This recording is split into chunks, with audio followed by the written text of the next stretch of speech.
Well, as we come to the end of another year in the world of pro wrestling and sports entertainment, we're once again inundated with the yearly question of whether or not AEW is going to die next year. This has been going on for pretty much the entirety of the run of AEW, and as they enter, I believe it's their 5th year coming up, there are some milestones that they've reached, and there are some other things that they haven't reached. Add in the surge that WWE has had ever since WrestleMania 2 years ago. They are almost going on a 2-year run of being a better show in what I'm going to dub as the Triple H era. That is also dug into AEW and its public perception, especially amongst the wrestling community. But we're going to talk in this video about if this is really valid, and really, is it time to just leave this tribalism, this choosing sides based off of company logos? Is it really time to just leave that behind us as a wrestling community and move on to something else? Before we get into that, though, of course, I want to remind you that I have lots of free goodies down in the description box below. If you want to get in on your finances and get them set up straight, we just had a big surge as interest rates look like they probably will be coming down in the next couple of months. So there might be a surge in the stock market. You might want to take advantage of that. Also, you might want to take advantage of some of the surge recently in crypto by using the links down below for Coinbase, Robinhood, Webull, etc. Thank you very much. It does help out the channel. And now let's talk about whether or not this tribalism thing might possibly end in 2024. Well, spoiler alert, probably not. Unfortunately, as WrestleNomics has recently released some demographics on wrestling audiences of different shows, including New Japan, WOW, AEW, and WWE's various shows, it did find that ironically enough, the group that actually makes the most money and has the highest education apparently seems to be those who watch AEW Dynamite, and there's a bit of a distance between that and some of the rest of the shows, including most of, or not all, of WWE's shows. And while this may be a feather in the cap for some AEW fans who may be getting sick and tired of hearing WWE sweaties talk about how much more money WWE makes than AEW makes, at least now they can say, well, the AEW fans make more money than the WWE fans. Just the fact that that is something that can be considered as a counter argument just shows you how petty some of this nonsense has gotten. In fact, I've been saying it a lot, and in fact, anybody who's been watching my channel for a number of years knows I have talked about this ad nauseum for years and years now about how silly this tribalism stuff is. And it seems to be now spreading out through the community. I have seen certain other YouTubers like Simon Miller, like Solomonster, they're starting to bring this stuff up about how silly the tribalism is and how it's probably a better thing as a wrestling fan to not pick a company to just go, I love this company, everything they do is great, and everything the other company does is wrong and terrible and sucks and blah, blah, blah, blah, blah, blah, blah.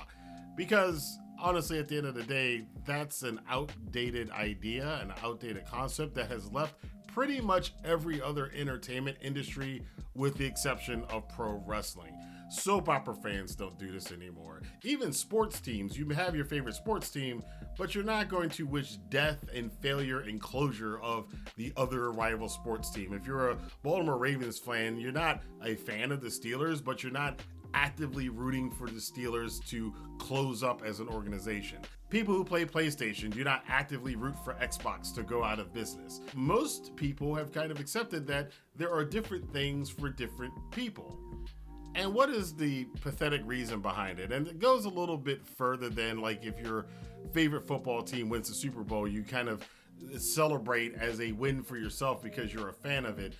I get that aspect of it, but the points where we're doing with wrestling, with looking at ratings numbers and attendance numbers and buy rates and subscriptions and stuff, it gets way too into the weeds. It's a product of a long bygone era that's 30 years outdated, especially with the rating system.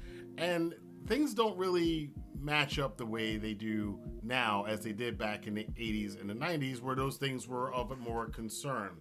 You were concerned more about the live attendance. You were concerned about the overall ratings because that back then determined how your company was getting paid and how much money your company was going to make. That's not the case anymore. TV rights deals And a lot of people, and no matter what you say about WWE, should thank WWE for this, establishing this paradigm.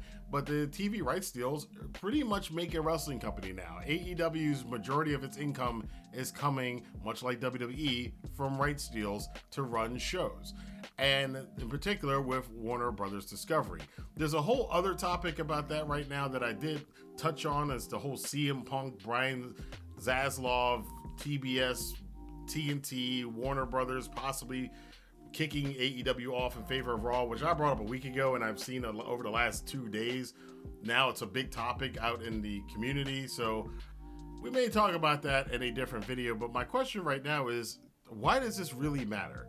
Does it really matter to you, the AEW fan, the WWE fan, whether or not Monday Night Raw gets 1.4 million viewers on a Monday or 1.9 million viewers on a Monday? Does it really matter if AEW gets 700,000 viewers on one night, 900,000 viewers on another night, they hit 1 million once or twice a year or whatever it is? How many buy rates there are for their pay-per-views, how many fans are in attendance at the show, which is one thing I will talk about in a second. But you as a fan, does that really matter? When somebody's watching Wheel of Fortune, are they going and checking the ratings for Jeopardy?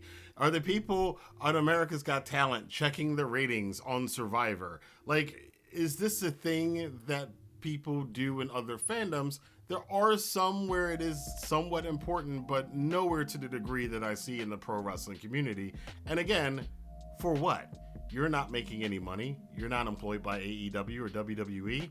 You didn't contribute to any of the success or the failures of AEW or WWE outside of the fact that you watched the show and paid for merch and for tickets. In their eyes, you are the product. You are not part of their company. You're not making the money from it. You're not betting from it. You're not doing the work. And the wrestlers and people in the wrestling industry will be quick to tell you that every chance they get. This really shouldn't be a concern, in my view, in this day and age for wrestling fans. In fact, as I've said years and years ago, for those of you who followed me for a while, I would love it. I shouldn't say I would love it. I'm so used to saying it now. We are actually at that point now. I used to say I would love it if the wrestling industry was like other entertainment industries where you had a bunch of different varieties of this genre to watch. We are in that era now. And it's a much better era than the 18 years that preceded it, where there was one major near monopoly, quasi-monopoly in WWE, and a bunch of other wrestling companies that weren't doing diddly squat. Even as successful as TNA was, or Impact Wrestling, depending on what you want to call it, I believe they're going back to TNA this weekend or sometime soon. Even as successful as they were during the height of their popularity, drawing in 1 million viewers, which a lot of people point to, especially when in comparison to AEW. At that time, WWE was pulling in 4.5 million viewers every single week, which means that TNA had about 25% of the overall wrestling audience. Today, it's a little bit different, and it's a smaller audience, which I'll bring back up a little bit later. WWE for Raw is about 1.5 to 1.9 million viewers. SmackDown's about 2 to 2.2 million viewers. That may change when SmackDown is no longer on Fox. You also have AEW on the other end, at the high end, doing 800 to 900,000. So AEW has about half of the North American viewing audience in the pro wrestling world, which means they have a higher market share than any other wrestling company has had since WCW. That being said, there is an overall problem with eyeballs and attendance. Simply put, the Triple H era has seen a surge in the attendance for WWE shows. Again, it wasn't that long ago. I remember the Great Balls of Fire pay-per-view from WWE. Remember that one that 3/4 of the arena was tarped off and people took pictures of that? That wasn't all that long ago. It was only a couple years ago. WWE has had a resurgence. AEW has had a downturn as far as attendance is concerned. Their ratings, ironically enough, seem to have stayed somewhat in the same level for the last couple of years. It seems that they've hit their ceiling, and their ceiling for AEW might be 1 million viewers. Now, that can change, of course, over time. WWE's ratings also haven't changed all that much. They've added a couple 100,000 viewers. It is probably a lot more on the merchandise deals and all the other deals that they're rocking with now that they can show that they're having an uptick in their audience and an uptick in subscriptions on Peacock and people watching, because of course they can track that now, how many people are watching the premium live events on Peacock. But this is all, again, a silly point. The reason I say it's a silly point is because it takes away your enjoyment of the genre itself. It's like some people like music. There are people, simple-minded people, who only would listen to one form of music, who only listen to hip-hop all day, every day, don't like anything else, don't care about anything else. There are some people who still to this day only listen to classical music. But you typically find that most people, they like a couple of different genres of music. They don't like every genre. There's some genres they don't like. I personally am not a big fan of country music. You're not going to find me sitting down listening to country music, but I do listen to a lot of other different forms of music. Same thing goes with movies, which brings up my most salient point about this. The real way I would describe the better way to look at the wrestling landscape, instead of I'm an AEW fan, so F WWE, or I'm a WWE fan, so F AEW, the better way to look at that is WWE's kind of like Disney, and AEW's more like A24. With WWE, you're going to get the big production, all the hype, the big glitter, all the fancy stuff and bright colors and very digestible content that pretty much everybody can get into. Sometimes it's a little bit too simplistic, but when it's at its best, it gives you something a little bit more. And I do think there might be some bit of a correlation between the decline in the quality of Marvel storytelling, which coincided with the uptick in the quality of WWE storytelling. And maybe there's some people who can't find the good storytelling in the Marvel Cinematic Universe anymore, who are now gravitating to watching more wrestling. Probably not a lot of people, but I do think that there might be something to that. When you have big, bright, expensive, loud things like that, they're going to draw an audience regardless. It's like the 4th of July. If you make a big noise and have big colors, there are people who are just going to watch it because it's big noise and big colors. If you give them anything resembling a competent story that makes them kind of have to think and go, ooh, it doesn't have to be that complicated, you will draw a larger audience. Conversely, for a movie studio like A24 or a wrestling company like AEW, I think they're more closely related, and it is probably a good parallel and a good comparison to make between the wrestling industry and the movie industry. A24, if you're not familiar, they're the studio that makes a lot of very well-received, critically acclaimed movies that push the boundaries, that focus a lot more on acting, a lot more on cinematography, a lot more on the craft of movies than the business of movies, and they do quite well for themselves. Some of the movies they made recently, of course, you probably have heard of Everything Everywhere All at Once. A lot of you know I've referred to one of my favorite movies of all time is Ex Machina, a movie they made a couple years ago. Heredity is another movie that A24 came out with, and amongst a whole bunch of them. If you've seen a really decent movie that a lot of people are raving about, it's probably an A24 movie if it's not involving cars riding off of cliffs, robots, or superheroes. It's probably an A24 movie. AEW, I think, fits that same kind of slot in the wrestling world, where there's going to be some boundaries pushed. They're going to be a little less corporate, a little less brightly colored, and it's going to be more about the craft of wrestling, much the way A24 is more about the craft of acting. It's going to be more about this kind of sense of this atmosphere that they want to create around AEW that's a little bit more gritty. Same thing with an A24 movie. It's not going to be, hey, look at these big stars in this big $500 million movie. Or in the case of WWE, hey, look, we have this big stage and we have these LED screens everywhere and we have all of this merchandise to sell you, and we have all... That is not the focus of AEW. They do that because it's part of the business, but much like A24, the focus is more on craft, and the focus is more on, hey, you don't have to dig for this stuff anymore. There's a big national platform that's readily available where you can see this kind of stuff. That's the difference between A24 and Disney Studios, and I think that's the difference between AEW and WWE.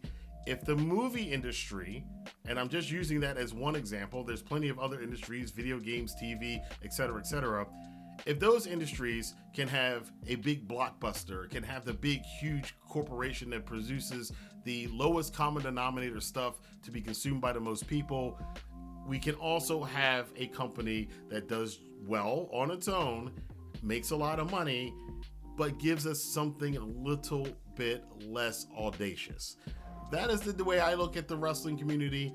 I prefer, obviously, I'm older. I've watched a lot of wrestling. I've watched a lot of movies. And while I absolutely enjoyed the Marvel Cinematic Universe up until after Endgame, it's been hit or miss since then, but I enjoyed the Marvel Cinematic Universe when it was good. I enjoy WWE when it's good, but I don't want to watch it all the time. And even when I was at the biggest height of me being a big MCU fan, I still wanted to see something like Ex Machina. I still wanted to see something like Hell or High Water. I still wanted to see something like Nocturnal Animals, or some of these other movies where it's not all about the big boom, boom, boom, boom. It's something that's more about the craft, and I can be impressed not because it's expensive and big and loud, but because it was something that did something I didn't expect, pushed the limits of what was expected, and focused a lot more on things that I would not be able to see in a Marvel film or in a WWE ring. So again, I've been saying this for years and years and years. I am happy to see that there are other people, including some other wrestling influencers, who are starting to chime this message as well. And who knows, maybe in a year I'll hear people making the same comparison and saying, you know what, AEW is kind of like A24 and WWE is like Disney, because it really, really is. And hopefully, if you look at it that way as a wrestling fan, whether you're a sweaty for AEW or you're sweaty for WWE, can you guys just let it live? Can you let people enjoy WWE if they want to enjoy WWE, and enjoy AEW if they want to enjoy AEW? Though, as Coco Sports, I've said so many times over the years in many conversations I've had with him on his channel and on my channel, WWE's success and failure, AEW's success and failure is not your success or failure. Thank you guys for checking out this video, and until next time, I will see you guys here for more news, rumors, and commentary on the Rantin Review Pro Wrestling. Have a good day.